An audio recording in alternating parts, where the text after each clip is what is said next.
کسی شیعہ نے اعتراض کیا تھا کہ سیدنا ابو بکر کو شہادت کیوں نصیب نہیں ہوئی، حالانکہ شہادت تو بہت بڑا مرتبہ ہے۔ تو انہوں نے جواب دیا، بزرگوں نے، انہوں نے کہا تمہیں پتہ نہیں ہے حضور کو شہادت نصیب نہیں ہوئی، ابو بکر تو تصویر ہے محمد مصطفیٰ، پھر ان کو کیسے شہادت نصیب ہو سکتی؟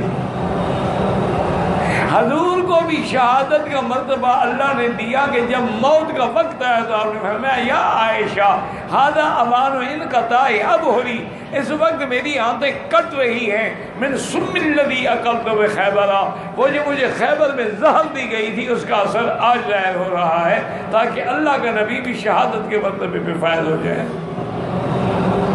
تو ان کو بھی اللہ نے اس زہر کی وجہ سے شہادت دی، اور ابو بکر کو بھی جیسے سانپ نے ڈسا تھا اس شہادت کی وجہ سے اللہ نے موت دی۔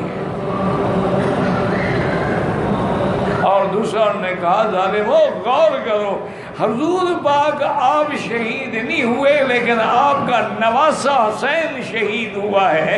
اگر حضرت ابو بکر شہید نہیں ہوئے تو آپ کا نواسہ حضرت عبداللہ ابن زبیر شہید ہوا ہے، بی بی اسماء کا بیٹا، وہ تو بالکل کاپی ہے محمد مصطفیٰ، وہ تو تصویر ہے محمد الرسول اللہ، وہ تو اتنے حضور میں فنا ہو چکے تھے کہ صحیح حدیثوں میں ہے کہ جب مدینہ شریف ہجرت میں آئے تو حضرت ابو بکر کہتے ہیں کہ مدینے والے آگے پہلے مجھے ملتے تھے، بعد میں حضور کو ملتے تھے، ان کو پتہ نہیں لگتا تھا کہ اللہ کا نبی کون ہے، ایسا رنگ چڑھا تھا۔ حضرت ابو بکر کہتے ہیں پھر میں نے سوچا کہ یہ تو بیچارے دھوکے میں پڑ رہے ہیں، تو ایک جگہ سے دھوپ آ رہی تھی، میں جلدی جلدی کپڑا لے کے حضور پر سایہ کر کے کھڑا ہو گیا،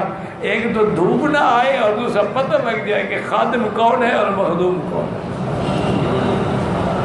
اس لیے ہمیشہ یاد رکھیں قانون الگ ہوتے ہیں اور